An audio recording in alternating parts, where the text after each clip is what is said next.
We're Haskell and Jane Yancey.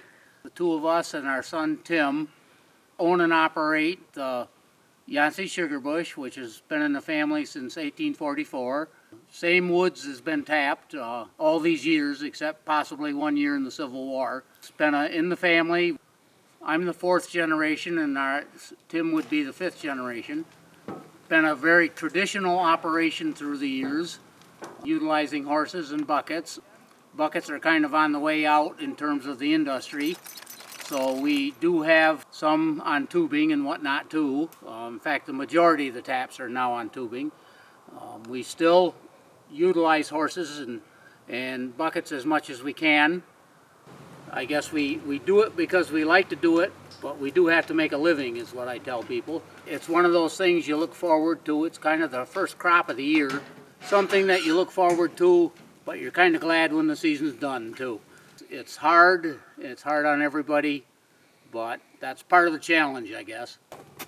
Now usually when we tap buckets, we have two people tapping, and one bores the tap hole and the other one pounds the spout in and hangs the bucket. But this is a one-person operation, I guess, right now. That's all. I'm going to walk over to the tree.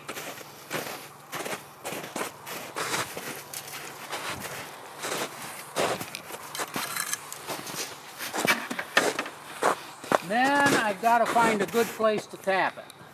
You can tap beside them within a couple inches, but you don't want to be above or below. And I think I've got a good spot here.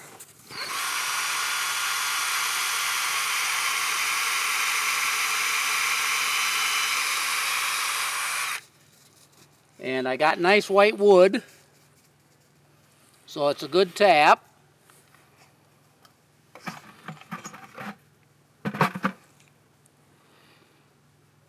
And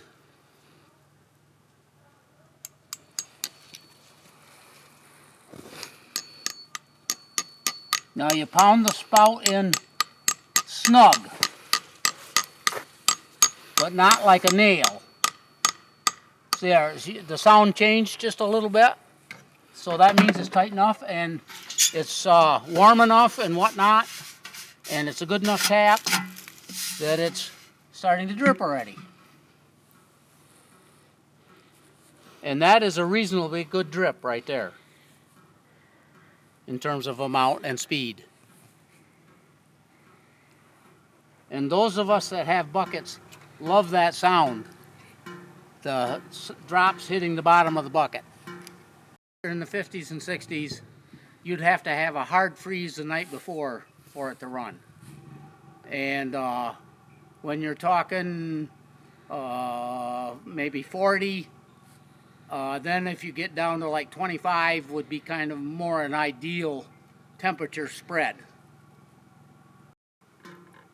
They have not run that well yet this year. In fact, it's been kind of a frustrating year.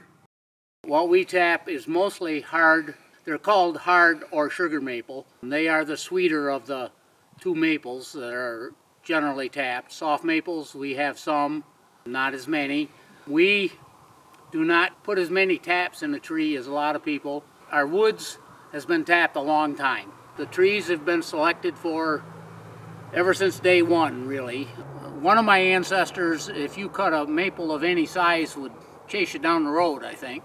And that's the way it's been managed for maples. We don't have a 100% clear maple operation woods by any means. We have a lot of other hardwoods and some hemlock and that sort of thing.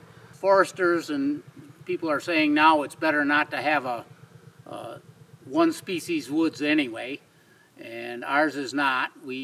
Takes 40 to 50 years to grow a tree big enough to tap. We tell the guys that it's got to be at least as big as the bucket or it doesn't get tapped. We have planted some trees. We got involved with Cooperative Extension, had a sweet tree program. We planted a number of them. Most of them have not done too well. But for the most part, it's natural regeneration, not planted. The sap that comes out of the tree, it can vary in sweetness from anything, in our case, from 1 to 3 3 would be very sweet. 1 is we're not too happy with. We probably run close to 2%.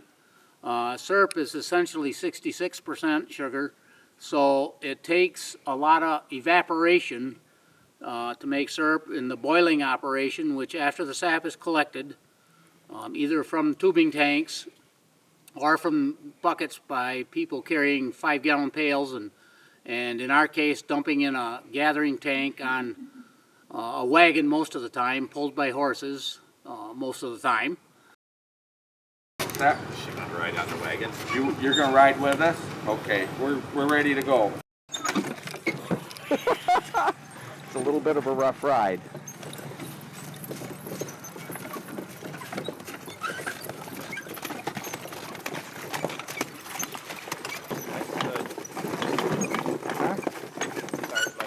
Okay. Woo.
We used to come here and bring our kids here.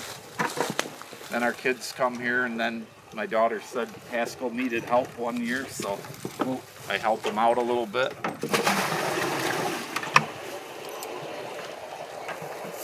I like the horses, working with the horses. Got that? Got room? Yeah, I got I'll go on to these others.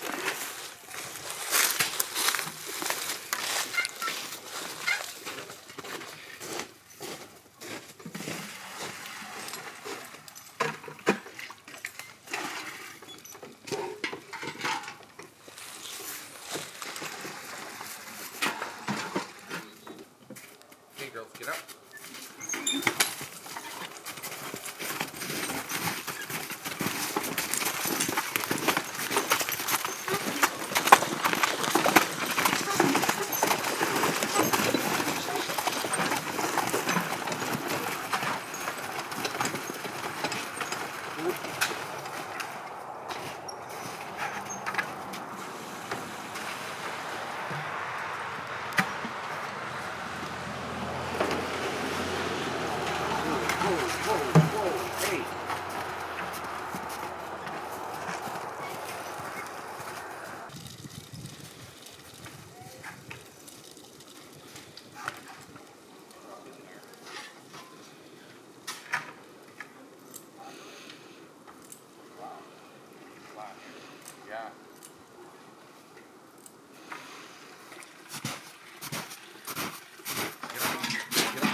That's an empty one.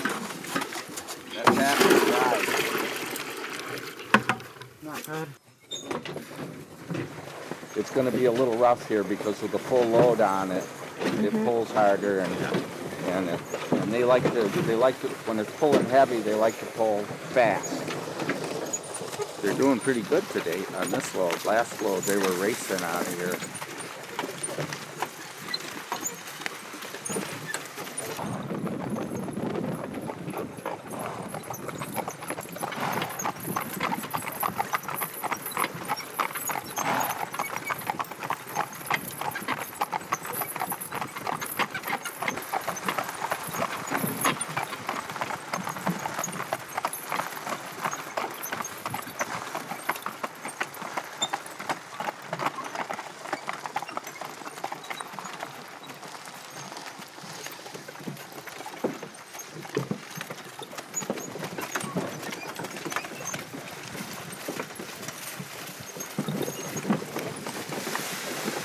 girl. Whoa. Let them catch their breath a little before we hit the hill.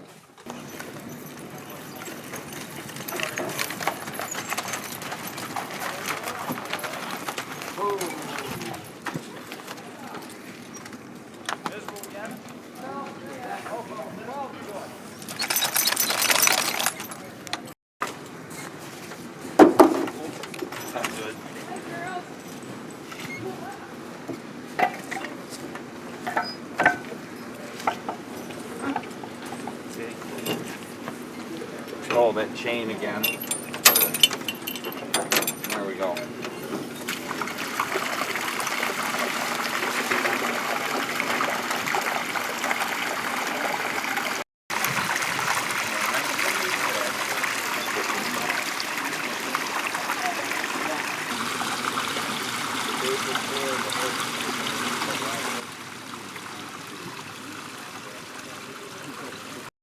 A good team of horses that is well behaved and will respond to voice commands, two people can drive gather and just as easily as three can gather with a tractor. And you just like horses. And I guess we just like horses. It would be hard to give them up. Gathering is a young person's job. And so I don't do that. I'm involved in the other aspects too. But during production, I'm pretty much boiling and boiling shed. Back and forth here, and as it goes, it keeps getting sweeter. You're evaporating water out, and it's boiling at a higher temperature, so that once you're operating, it doesn't. If you keep it fired, it doesn't really mix. This is always sweeter. Well, once in a while things mess up. This is sweeter than that. That's sweeter than that. That's sweeter than that. And there's an opening in the opposite end of each partition, so it's going through like a maze.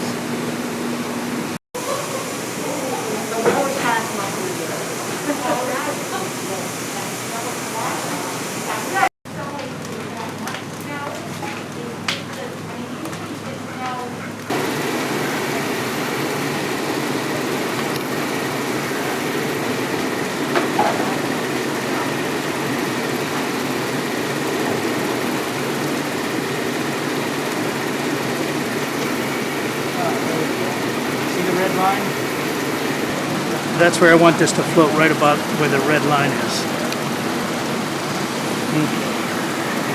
I'm not sure.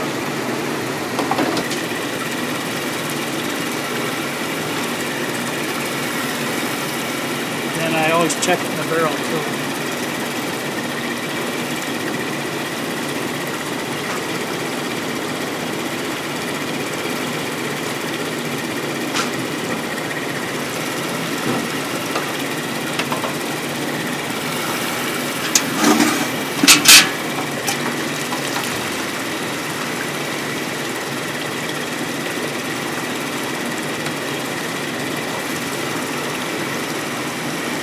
Alright, what I'm going to do now is open this valve, and it's going to let sap in, and it's going to push the syrup out here. So I got to watch to make sure that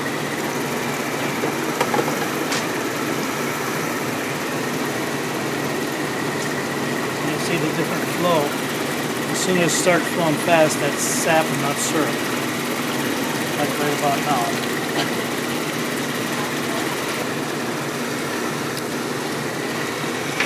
Take this over to the filter. Once it gets filtered, then it gets bottled, and we got syrup to sell.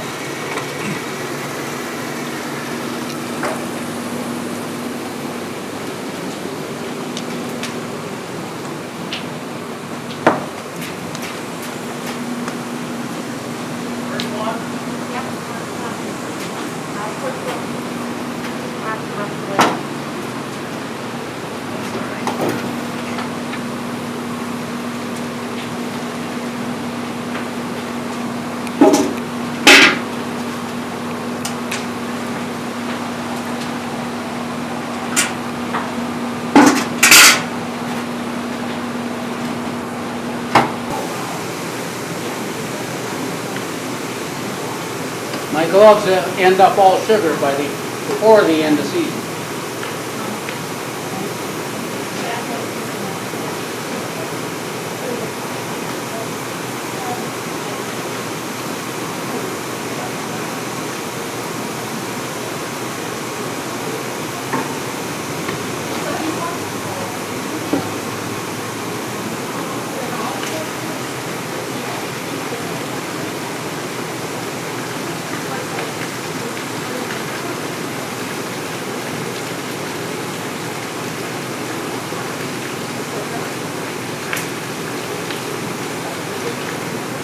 Might not get so much this time.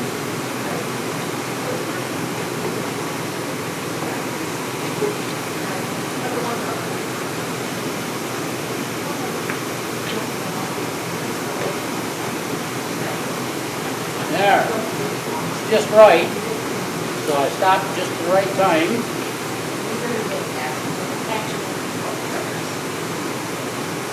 Yep, just going to be a half a pail.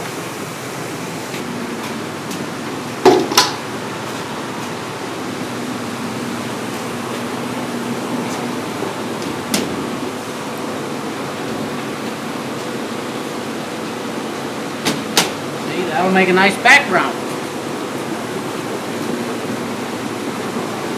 A newspaper photographer one time that took my picture, I don't know how many times, pouring into that with it, using that as a mirror. I think he was taking the picture in the mirror.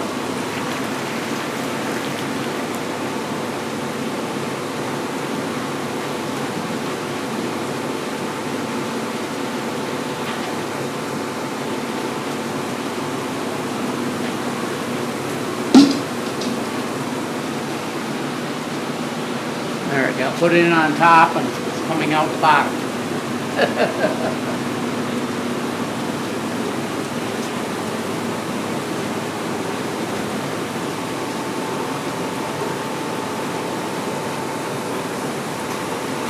Okay, this I'm going to put two.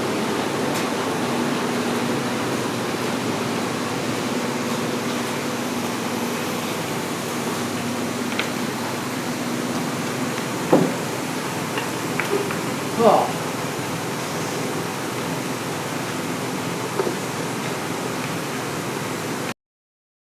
The other maple products, Jane takes care of those, and I know very little about it except I watch her do it. And our son Tim, this year he spent most of his role, well, he did a lot of preparation of the tubing lines and whatnot, and he's also done a lot of picking up the tubing sap this year just because of the way our help situation has fallen. He will gather and whatnot too.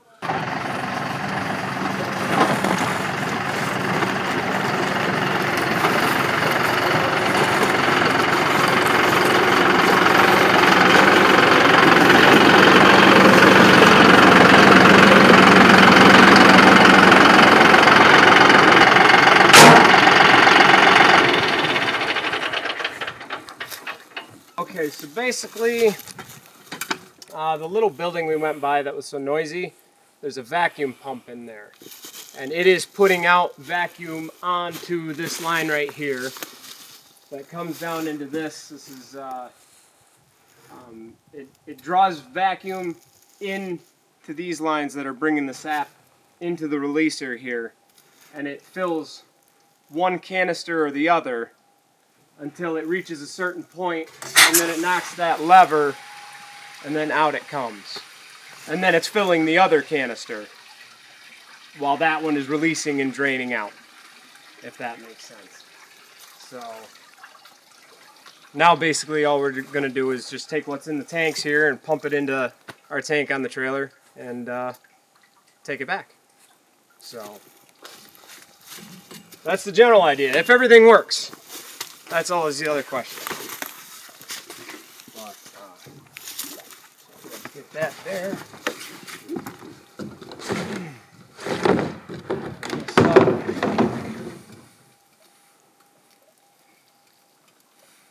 It's a way of getting more sap faster, but it's a lot noisier, less peaceful, I suppose. But it also gets the job done. So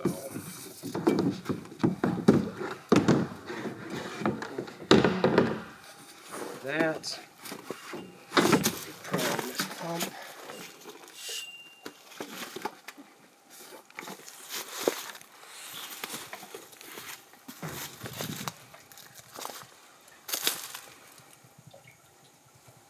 I am filling this up so I can prime the pump, so that we can just stick it in there and draw all the sap out.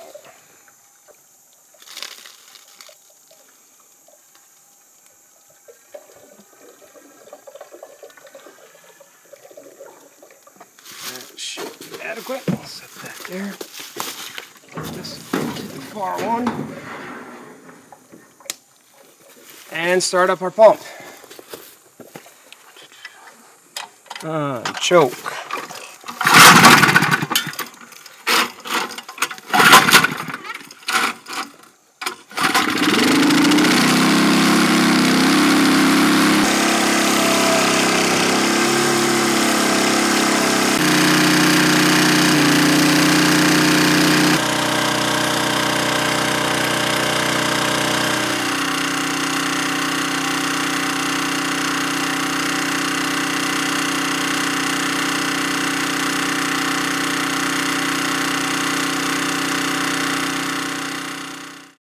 Our two daughters end up canning syrup a lot. Jane ends up canning syrup a lot. Our son-in-law has learned how to boil, and he kind of enjoys it, so on weekends he boils some to take some of the pressure off the rest of us, because when the sap runs, we're very busy. Everybody gets very tired and occasionally quite grouchy. She's not referring to me. Oh. The Sugarbush, we're saying, is 170, 180 acres. The part we own, some of our tubing is on some of my cousin's land, which is not included in the 170, 180 acres. We have 3,300 or 2,700 taps on a vacuum system, this is the third year we've had it, and we're still in the learning process on that. So we have 600 other taps on tubing that is not on vacuum, it's on natural flow. And then I'm saying we've got about 1,000, 1,200 buckets out this year. Back when we tapped 6,500 trees, that's when it was about the 170, 180 acres. What we're doing some now with the buckets is we're rotating them around on some of the flatter land and not tapping the same trees every year, just because we're not tapping all the trees anyway, so we don't have to tap all of them every year, or certain ones every year, except these right around the boiling shed. These get tapped every year. For quite a while, I told everybody in the family, I'm not going to tap one year, and I'm going to take the year off, and I'm going to just go visit everybody else. And they just laughed at me. So we wouldn't be able to not do it, I guess. Quite a few years ago now, she had her knee operated on, and I was in fairly bad shape too. And this was like January, and what we were saying is not that we weren't going to do it. What we said is we weren't looking forward to it.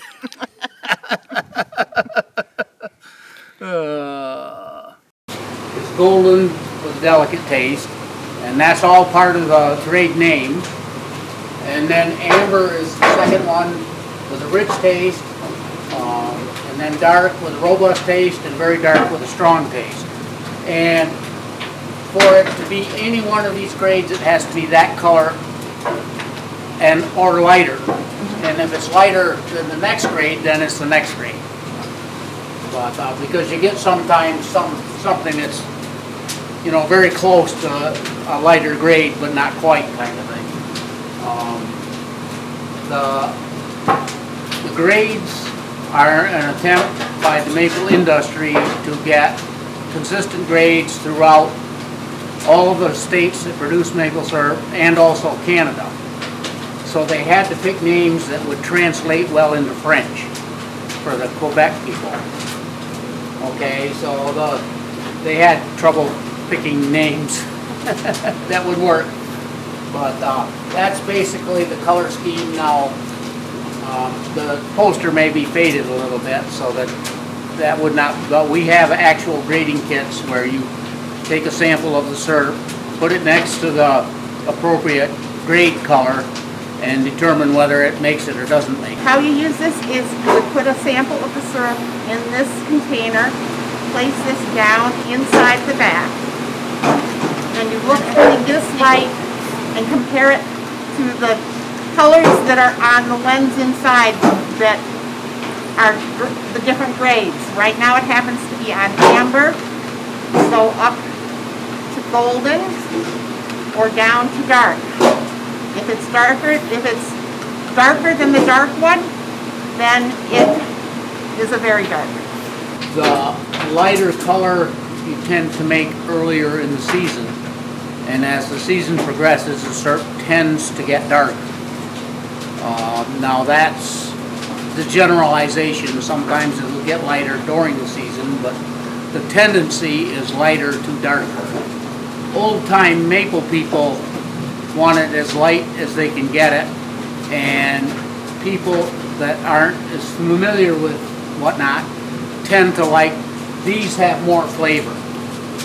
A stronger maple flavor would be the tendency from golden to very dark. And very delicate flavor, that's the one that you would like for sugar cakes and maple cream and some of those type products.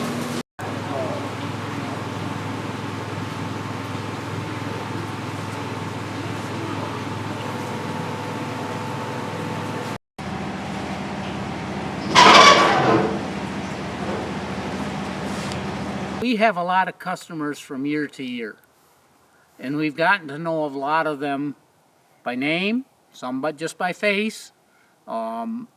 We've been included in one of them who has passed away now, his birthday party, and down near Syracuse, you know, this kind of thing. And it's we see a lot of the same people every year.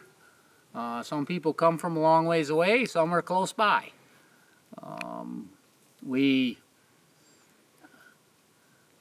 Truthfully, last year, there are certain people that we didn't get to see because of the COVID situation. They decided, and I mean, we didn't overly encourage people to come last year. It was just when everything was breaking out and you didn't know what was what very much at all. And, you know, even though a few of them I've been in contact either on the phone or on Facebook or on something, and it just seemed wrong not to see them. And I think we would really miss that aspect of things as much as anything. To people, to the place, to our community, to a larger community that's more than just local, of people that maybe just, I guess, of people that seem to think we make a good product that they enjoy. And that is something that we can take a little bit of pride in, that people seem to want to come back and get our syrup year after year after year.